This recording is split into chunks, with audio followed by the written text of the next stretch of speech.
yamari nagaga fadu banen jirai. Durate nagaa fadu. Nageenyi waaqayyo isin yaa baay'ee obboleewwan kiyya jirtu nagaa fayyaa keessanii arrammoo keessumaa biraa gaggeessine amiraan horfanii. Akkasii amma sadiisiiti. Kanaafuu ammoo kun maazerii sorsatu wal bara maazerii koofii jala gaggeessaa naa immaan iyana udaayiruun isaanii immoo barri irratti arge. Asumaan koottaa bula dhugaa kun daabboo nuuf fidanii dhufanii jiru. Asumaan sorsaan badii isaa hin gadda balleessillee ka'ee isaan biratti dhiifama siin gaafata jechuudha. Kanaafuu kun wal bara isaanii. Dubbisi. Asa kan buna jiraga. Nagaa keessanii kabajamtoota sossaawutuuf jirtu nagaa keessanii kun daabboo qabadheen jira billaa dhabuuruu fi. Tagarsiisa gaa dhaabbadhu. Bareechifataa edita asa. Otoo daabboon akkana fakkaata. Ngaa daabboo guddaatti sirra jira. Kanaaf duraan dursinee akkuma maamila isaanii wajjin deemaa turretti dhingaata xiqqoo ishee dogoggorri uumamee ture. Dogoggorri uumame sun immoo na biraayi. Lammaffaa immoo na biraa bichaa osoo hin ta'in isheenis gallakkisuu ishee dogoggora ta'e. Kanaaf isa walumaa galatti dhiifama isiniin jenna dhiifama guddaa. Anoo baay'een gadde baay'ee walitti buunee ture. Kanaaf dhiifama isin gaafachuun barbaada. Dhiifama nu godhaa komantii baay'ee. An akkasittiin hin beekne. Kasoduma harkaan qabaa jiru kaameraan harkaa gara galee kaabadiin kiyyasii kaashiitii gallakkifamu santu dogoggora ta'e kanaaf dhiifama guddaa isiniin jenna kunoo dhiifamaan daabboodhaan daabboo difoo tokko qopheessan dhiifama isin gaafachaa jira kanaaf koottaa dhiifama keejjennurraa fudhadhaa buna jabanaa guutuu wajjiniin mijuu jarkaanii tokko guutuu wajjiniin kiisii isaanii jira kiisii isaanii kanaaf dhiifama guddaa nu godhaadhaa akkasin immoo dhiifama nu gootan abdii guutuu qabna atin dogoggora gettiin an maana balleessa kan kaameraa gargashee si amma isaan nagaa gaafatanii dhiisan booda dubbata nagaa gaafate haadha isaatii ilma kiyya sabiran dhufee jirtu naguma warri biyya alaa hirtanis ijoollee koo naguma jedhin nagaa gaafate. Qoy kaameraa isaanitti buta. Kaameraa siniif buta waa sana irra fagaate. Sirriitti caa godhite sirriitti taate. Eenyutu? Eeggadda kaleessa samuuna kana. Gammadanii haadha ishiitti eebbisaa ture. Kalee samu aha sini mul'ata hin mul'attudha.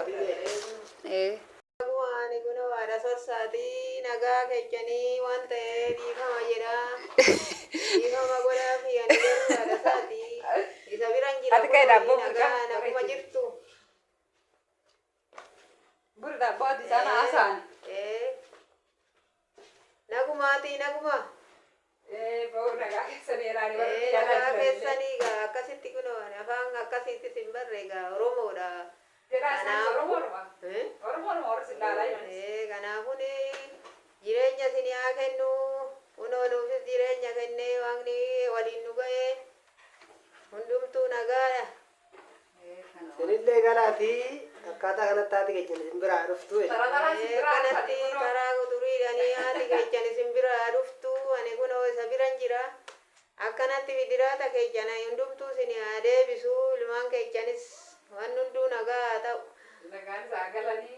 Nagaan isaa galanii nabbi nagaan isaa naa galchu. Kanaaf akkas kanaaf haadha koo biratti kunoo dhiifama isiniin jedha wal fakkaanna kunoo maazarii kiyyaani. Kooti miti haadha hin gaddaadha kanatti kuraan koo galama beekeessa. Jarri gurraalee dhuma karaa lamaanuu. Kanaaf rakkoon hin jiru dhiifama naa gootanii jirtu jedheen abdii guutuu qaba. Kanaaf dogoggoraan inni gallakkifamuusaa. Hojjechuu keessa dogoggoraan gadhiisee miti. Kanaaf akkaataa itti guggubadhe sin daawwachiisudha jedhee garuu dogoggora ta'e wantichi baay'een gaddeenuu isin dhiisati. Kanaaf isinan kiisa kunoo difoo tokko kunoo anni kana fakkaatun kunoo isin kiiseera difoo kiisiin irraa fudhadhaa isiniin jedha. Baay'ee dhiifama guddaa naa godha. Ngaa komantii kecha irratti waan baay'ee dubbiseera. Lakki haasofni jedhame dhugaa waaqaa kan hin jedhu. Kanaaf rakkoon hin jiru. Namni dogoggoruu waanuma jirudha. Xinnoo maamlataa. Kota nyaata kuno. Faallaa wayii mana keessatti walitti taa'anii natti fakkaate. Nu wallolle kalee dhugaa kasaabii geetti. Mana noolle kalee mana ari'ee ishees ofii ishees mana noolle maa kan lakkistaa dogoggora godhee maa kan lakkistaa kan jedhu irratti baay'ee walitti buune. Kanaaf kun dhiifama si gaafachuu barbaadeedha.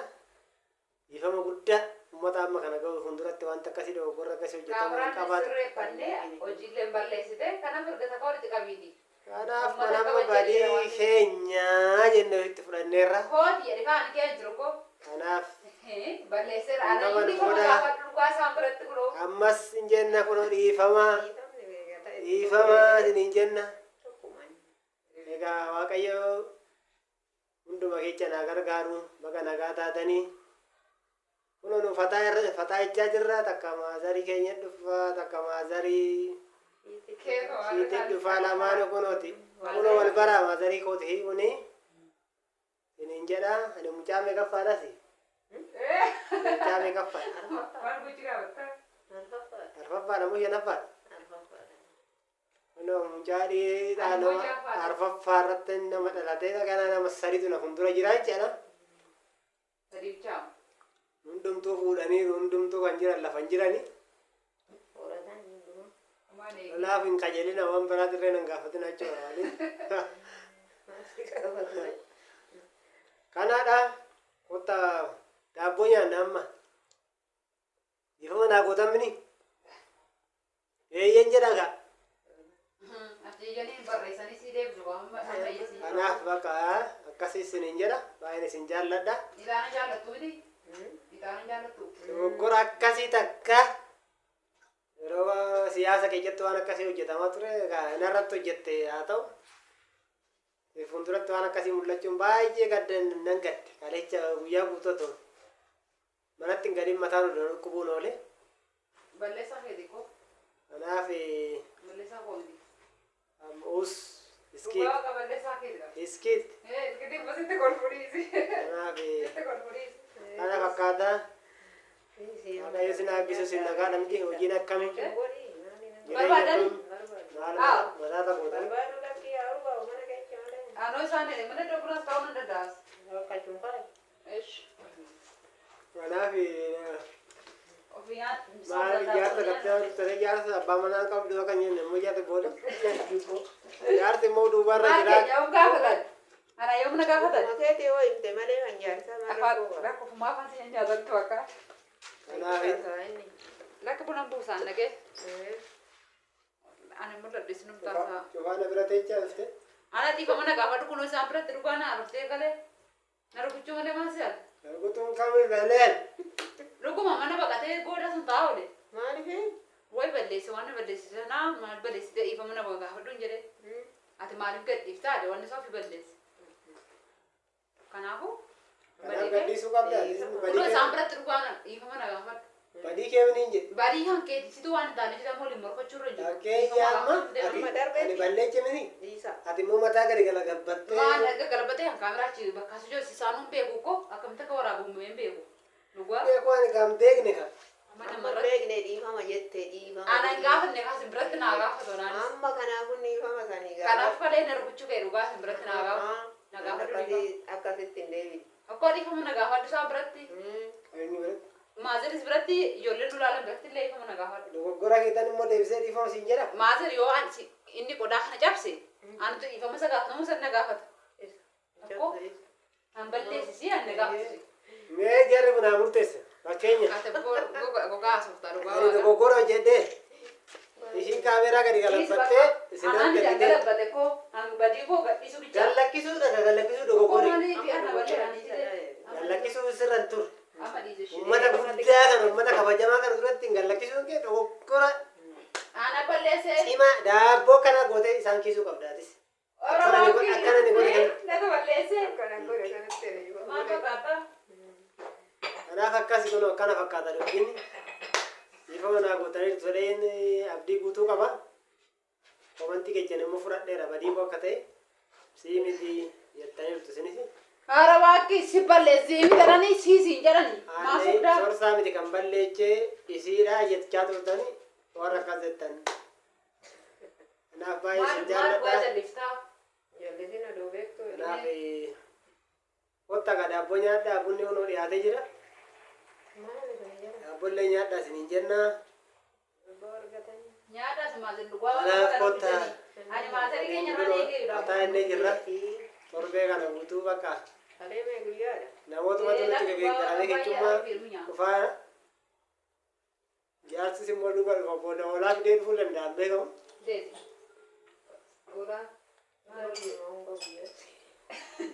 Wal menyaca dubatai.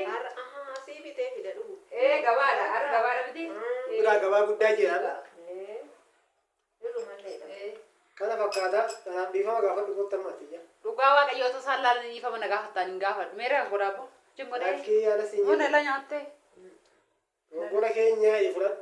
Ani moo hin balleessine amma ani balleessaan balleessisi. Dogoggora keenya Xiiqii dhiisi gaafa xiiqii miti gaafa dhiifama erga gaafattee wanni gaarii haasee malee.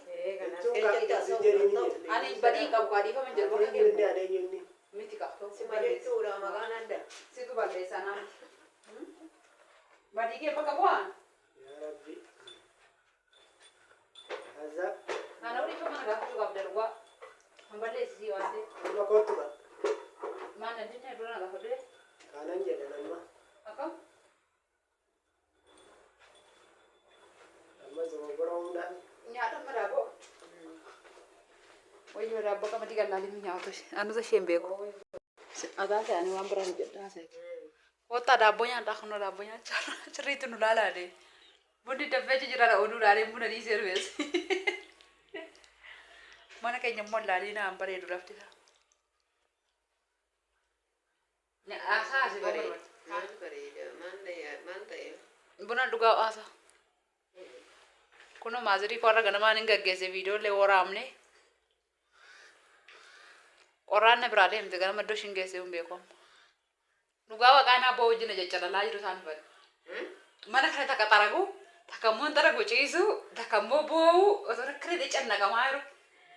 Sagalee isaa waraana dhagee akkana gajjalladhu idaanis sirriitti dubbataa jiru. Fiiguunis jedhuun dhaga'e gisuma jammara. Anis waan isaa wallaaleen akkana jiru. Akka fiiguu dhaga'e kana laaluu karaa dhaga'e. Kottaa daabboo nyaadhaa kun daabboo nyaadhaa bula dhunnaa. Fiiguu Dhaggeeffattee deemtu ilaalla. Baddee laalee nan dadhabuun deemame. Ani dhiifama siniin jedhe badii soorsaatiif dhiifama sin gaafadha. Isatu balleesse kunoo dhugaadha kaameraa sana agartaniittu. Sin kabajuu dadhabee miti amma tokko akka amma deddeetti kootti xiraatiitti godhee hojjechaa jira garuu ofiisaa balleessaa godheera dhiifama bakka isaa bu'ee dhiifama sin gaafadha ishee dhiifama guddaa naa godha. Viidiyoo koo laaluun hin dhiisina. Warri itti aartan isaafuu dhiifama godha. Laayikii godha yeroo baay'ee ilaalaa jirtu garuu galatoomaa laayikii godha abbaa sinitti tole. Waan na gaafattan immoo waan barbaaddan immoo amma kana booda waaqayyoo de waan haaraa sagalee waaqayyoo fa'aa dabarsisaa namni wayii jettan jirtu komentii ganama dubbiseen rakkoon hin jiru. Isas kunoo sinuma fuulduratti itti himeen ture. Wangeelli daabboo fakkaatee mana isaa. Sin fuulduratti kana dura itti himeen ture torbeetti guyyaa lama dabarsiifii dhaggeeffatanii itti fayyadaman jedheen hin tureen sirratannis. Kanaafuu waaqayyo isin haa eebbisuu dhiifama guddaa. Kun akkanatti haadha keenya hojjefataa jaarraa isinis galaa warra keessa hojjefataa jedhaa isiniin jenna. Isin jaallannaa. Warruma hin beeknu warruma achi jiran jechuun obbolee waan nama keenya jennee hojjenaa soofna malee. Warri dhufanis immoo dhufuu warri isaanis akkamitti nu dubbisu nu argu isaa sirrii. Akkamitti ilaalaa ammatis yaalaatti. Amma sirriitti si ilaalaa akkanatti waan sin fakkaata waan sin dubbattan waan sin nuuf fiddanii dhuftan. Jaalladha ijoollee koo nagaan galaa jedhiitti eebbisi. Eebbisaniiru lakkee. Kanaafuu viidiyoo isinitti hin dheeressu jina ga'u argu. Nagaan nu turaa. Ciao.